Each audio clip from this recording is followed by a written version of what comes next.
Hi விவர், நான் உங்கள் doctor Kumar. நம்ம நிகழ்ச்சியில் இன்றைக்கி பார்க்கக்கூடிய ஒரு தலைப்பு ஒரு நண்பர் கேட்ட கேள்விக்கு தான் நம்ம இன்றைக்கி பதில் பார்க்க போகிறோம்.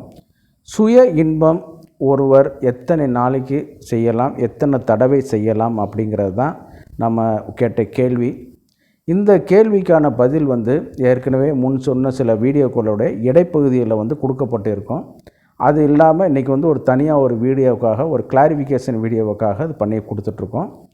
பொதுவாக சுய இன்பம் செய்வது சரியா தவறா அப்படின்னு கேட்டோம்னா, ஒரு மனிதன் தனது பாலியல் இச்சையை தீர்த்து கொள்வதற்கு, அதாவது ஒரு அகிம்சை முறையில் ஒரு எளிமையான முறையில் தீர்த்து கொள்வதற்கு ஒரு சிறந்த ஒரு இது இந்த சுய இன்ப பழக்கம். அதே நேரத்தில் மருத்துவ ரீதியாக இது சரியானதா அப்படின்னு சொல்லி கேட்டிங்கன்னா, தனது உணர்ச்சிகள் எல்லாமே ஒருவனுக்கு உள்ளே தோன்றி அதை செயல்படுத்தி திருப்பி ஒரு ரெஸ்ட்டு கொடுக்கக்கூடிய ஒரு இது பார்க்கும் பொழுது நாளடைவில் நம்ம மனதில் அந்த ஒரு பொய் பிம்பம் தான், சரிங்களா? பொய் பிம்பமாகவே தோன்றி அதை நீங்கள் செயல்படுத்தி நீங்கள் அந்த ஒரு திருப்தி அடைகிறீங்க. இதை ரொம்ப சிம்பிளாக சொல்லணும்னு கேட்டிங்கன்னா, உங்களுக்கு பசி எடுக்குது, சரியா? அப்போ நீங்கள் சாப்பாடு இருக்கிற மாதிரி நினச்சிக்கிட்டு, வெறும் சாப்பாடை வாயில் வச்சுக்கிற மாதிரி கையை வச்சுக்கிட்டு நீங்கள் சாப்பிட்ற மாதிரி நடிச்சிங்கன்னா பசி ஆறுமா? ஆறாது, சரிங்களா? ஆனால் நம்ம என்ன பண்ணுறோம், நம்மளே ஏமாற்றி கொள்வது போல் நம்ம இது பண்ணுறோம். அது பசி. கூட 2 நேரம் நீங்கள் சாப்பிடாமல் இருந்தீங்கன்னா மயக்கம் வந்துடும். ஆனால் இது உடல் உறவு சம்மந்தப்பட்ட காம இன்பங்கள் சம்மந்தப்பட்ட ஒரு செயல்னால் நம்ம அதை பற்றி நம்ம தெரியாமல் இருக்கிறனால இந்த மாதிரி பண்ணிகிட்டு இருக்கோம், சரிங்களா? அதைத்தான் இன்றைக்கி அதை செய்கிற முடிய இது பார்க்கும் பொழுது ஒரு உளவியல் ரீதியாக ஒரு தவறான ஒரு இது. அப்போ எப்போ சார் இந்த மாதிரி பண்ணுவோங்க கேட்டிங்கன்னா, வாரம் 2 முறை அப்படின்னு சொல்லிட்டு ஒரு நம்ம சித்தர்களுடைய இதிலே சொல்லியிருக்காங்க. வாரம் 2 முறை உடல் உறவு செய்ய வேண்டும் தான் அதில் சொல்லியிருக்காங்க. சுய இன்பம் பண்ணணுங்கிறது இங்கே எந்த இதுலேயும் சொல்லலை, சரிங்களா? அப்போ அது நம்ம அது உடல் உறவு கேட்டகரியில் எடுத்துக்கிட்டு நம்ம என்ன பண்ணுறோம், நம்ம திருப்பி ஒரு விளக்கம் கொடுப்பாங்களே சில மருத்துவர்கள்லாம் பார்த்திங்கன்னா, அது மாதிரி அவர் அதைத்தான் சொல்லியிருக்காரு, நீங்கள் இதை செய்யுங்க அப்படிங்கிற சொல்கிறது தவறான வழிகாட்டுதல், சரிங்களா? இதெல்லாம் நான் அடிப்படையில் சொல்லிட்டு வந்த பிறகு தான் உங்களுக்கு அடுத்து நான் சொல்லும் பொழுது முழுமையாக அது புரியும், சரிங்களா? அப்போ வாரம் 2 முறை உடல் உறவு கொள்ளுது. அப்படி செய்யும் பொழுது பார்த்திங்கன்னா நம்மளுக்கு உடம்பும் ஆரோக்கியமாக இருக்க வைக்கும், தாதுக்களும் நன்றாக வளர்ச்சி அடைய வைக்கும். பொதுவாக 7 தாதுக்கள் உள்ளது. ரச, ரத்த, மாம்ச, மேதஸ், அஸ்தி, மச்ச, சுக்கிரம். 7வது தாது. நீங்கள் சாப்பிடக்கூடிய உணவு முதலில் ரசமாக மாறும், அடுத்து இரத்தமாக மாறும். பாச்சக பித்தத்தோட தன்மையினால் என்னன்னு கேட்டிங்கன்னா கலர் கொடுத்து அது ரத்தமாக மாறும். ரத்தமாகி மாறின பிறகு உடம்புல உள்ள சர்க்குலேஷன் பண்ணப்பட்டு மாம்சத்தில் அப்சர்வ் பண்ணப்பட்டு மாம்சமாக மாறும். அடுத்து அதனுடைய இப்போ சேமித்து என்னன்னு கேட்டிங்கன்னா மேதஸ் கொழுப்பாக மாறும். அடுத்து அஸ்தியாக மாறும். அஸ்திக்கு அடுத்து மஜ்ஜையாக மாறும். மச்சைக்கு அடுத்து சுக்கிரமாக மாறும். 7 தாதுக்களுக்கு 6 தாதுக்களுக்கு பிறகு தான் கடைசியாக சுக்கிரங்கிற ஒரு தாது வரதுனால நல்ல உணவு முறைகளை சாப்பிட்டு கொண்டு அதுக்கப்புறம் 3ஆவது நாள் நம்ம இது பண்ணும் பொழுது உடல் உறவில் அந்த தாதுக்களும் நன்றாக வளர்ச்சி அடைந்திருக்கும். அதே நேரத்தில் விந்து அணுக்களும் எண்ணிக்கையும் நன்றாக இது பண்ண வைக்கும். இன்றைக்கி லேப் டெஸ்ட் பார்க்கும்போது என்ன சொல்கிறாங்க, விந்து அணுக்களுடைய டெஸ்ட் எடுக்கும்போது ஒரு 3 நாளைக்காவது தாம்பத்தியம் சுய இன்பம் செய்யாமல் ஒரு டெஸ்ட் எடுக்க சார்னு சொல்கிறாங்க. இதைத்தான் அன்றைக்கி சித்தர்கள் சொன்னாங்க, வாரம் 2 முறைங்கிற மாதிரி சொல்லிட்டாங்க. அப்போ 3 நாள் கணக்கு, 7 நாளில் 3 நாள் கணக்கு, சரிங்களா? அப்போ அதைத்தான் நம்ம சராசரியாக நம்ம இது பண்ணும் பொழுது அந்த கணக்கில் தான் நம்ம அந்த உடல் உறவு நம்ம இது பண்ண வேண்டும். சரி, இப்போ சாப்டருக்கு வருவோம், சரிங்களா?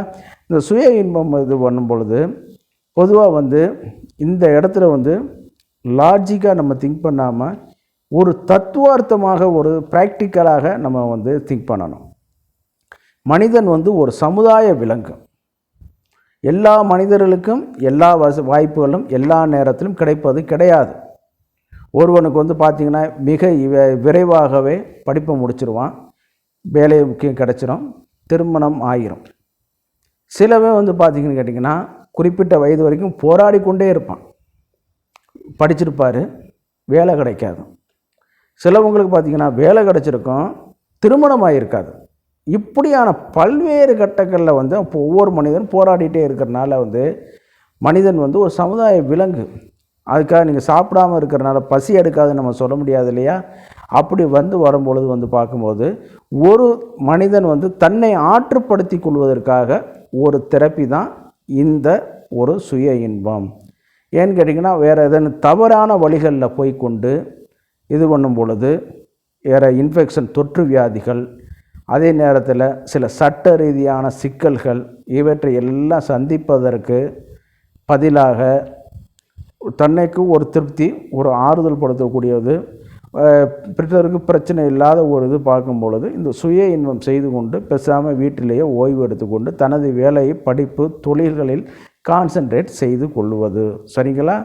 அப்படி இந்த மாதிரி வரும்பொழுது வந்து பார்க்கும்போது இது நம்ம அவர் சொன்ன மேற்கோள்களில் பார்க்கும் பொழுது வந்து சில குறிப்புகள், மத ரீதியான சில குறிப்புகள்லாம் இருக்குது. அதை நம்ம இங்கே சொல்ல விரும்புகளை பண்ணுவது வந்து தவறுன்னு தான் சொல்லிகிட்டு இருக்க ஒழிய, தானாக வெளியேறினால் 15 நாளைக்கு ஒரு தடவை, இந்த மாதிரி 10 நாளைக்கு ஒரு தடவை நல்லது தான் சொல்லியிருக்க ஒழிய, நம்ம சில இதுவைகளுக்கு வந்து நம்ம எக்ஸ்ட்ராடினரி கேஸுகளுக்கு தான் நம்ம பார்க்கும் பொழுது வாரம் ஒரு முறை அந்த மாதிரியான கேட்டகரிகளை எடுத்துக்கொள்ளலாம் ஒழிய, தொடர்ந்து ரஃப்யூஸ் ஆகும். சிலவங்க வந்து ஒரு நாளைக்கு 4 தடவை 5 தடவை அந்த மாதிரி பண்ணும் பொழுது வந்து அந்த ஆர்கன் வந்து இரத்த தந்துகிகள் வந்து பாதிக்கப்பட்டோம். ஏறத்தாழ பெனிஸில் உள்ள இரத்த தந்துகிகள் வந்து தான் அந்த எரெக்ஷனை வந்து இது பண்ணக்கூடியது.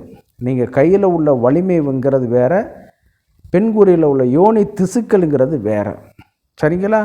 அப்போ வந்து என்னான்னு கேட்டிங்கன்னா அது வந்து அந்த பெனிஸ் வந்து டெஸ்ட்ரக்ஷன் ஆவதற்கு அதிகமான வாய்ப்புகள் வந்து அதிகம். ரெண்டாவது, உளவியல் ரீதியாக நீங்கள் உங்களை நீங்களே ஏமாற்றி கொள்வதற்கும் இது இதனால் இந்த மாதிரி வரும்பொழுது வாரம் ஒரு முறையாவது அல்லது 10 நாளைக்கு ஒரு முறையாவது பண்ணுவது வந்து இது கூடுமான வரைக்கும் தன்னால் வெளியேறது, 15 நாளைக்கு ஒரு வெளியேறது, அதெல்லாம் வந்து அந்த டெஸ்டோஸ்டரான் வந்து பீக்கான லெவலில் போய் தான் அது வந்து இது செயல்படுறதுனால வந்து அதை உடம்பே வந்து எஜாக்குலேட் பண்ணிக்கிட்டு ஆட்டோமேட்டிக்காகவே தூக்கத்தில் ரிலாக்ஸாக இதாகிக்கிறோம். அதனால தான் இது வந்து அந்த மாதிரியான இதுகளுக்கு வரும் பொழுது ஒரே நாளில் வந்து அதிகப்படியான இதுகளை வந்து செய்வது தவறு. சரிங்களா? ஆனால் ஆசை யாரை விட்டுச்சுங்கிற மாதிரி இப்போ ஒரு நடிகைனா அடுத்து ஒரு படத்தை பார்த்து இன்னொரு இது பண்ணுறது. அப்போ வந்து உங்களுடைய நரம்பு மண்டலங்கள் இவைகள் எல்லாமே பாதிக்கப்பட்டு போயிடும். உடல் உஷ்ணமடைந்து விடும். சரிங்களா? உடல் உஷ்ணமடைந்து விடும். பசி இந்த மாதிரியான இதுகளில் வரும்பொழுது அதில் நாற்றம் கொடுக்காது. பொதுவாக வந்து பார்த்திங்கன்னு கேட்டிங்கன்னா இந்த மாடுகளுக்கு வந்து என்ன பண்ணுவான்னு கேட்டால் அந்த டெஸ்டோஸ்டரான் ஆரம்ப காலகட்டத்தில் வரும்பொழுது பார்த்திங்கன்னா சரியாக சாப்பிடாது. அடுத்த மாடுகளை போய் சண்டை போட்டுட்ருக்க வைக்கும். அதே நேரத்தில் வந்து என்னான்னு கேட்டிங்கன்னா உடல் மெலிந்து கொண்டு போகக்கூடிய ஒரு தன்மைகள்லாம் உருவாக்குறதுனால வந்து என்னான்னு கேட்டிங்கன்னா அது வந்து ரொம்ப கொஞ்சம் கவனமாகவும் கையாளக்கூடிய ஒரு இது. அப்போ வந்து என்னான்னு கேட்டிங்கன்னா இந்த டெஸ்டோஸ்டரான் இதில் வந்து நம்ம கொஞ்சம் உடல் உறவு பண்ண முடியலைனாலும் இந்த சுய இன்பத்தின் மூலமாக கூட நம்ம அதை வந்து அந்த விந்தணுக்களை வெளியேற்றுறது மூலமாக வந்து அடுத்து வந்து கொஞ்சம் உற்பத்தியை வந்து இது பண்ணி கொள்ள வைக்கலாம்.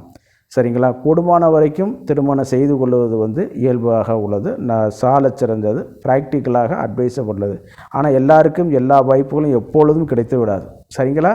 அதனால் அதுக்காக நம்ம வேறு வழி இல்லை. நம்ம ஒரு மனிதன் வந்து இன்பத்திற்காகவே பிறக்கிறது, இன்பத்தினால தான் பிறக்கிறான், இன்பத்துக்காகவே தான் இப்போ வாழ்கிறான். சரிங்களா? ஒரு மாடோ ஆடோ அப்படி கிடையாது. ஆமாம், அதனால தான் மனிதன் வந்து இருக்கிறனால வந்து அதிகப்படியான இதுகளை வந்து தயவு செய்து பண்ண வேண்டாம்.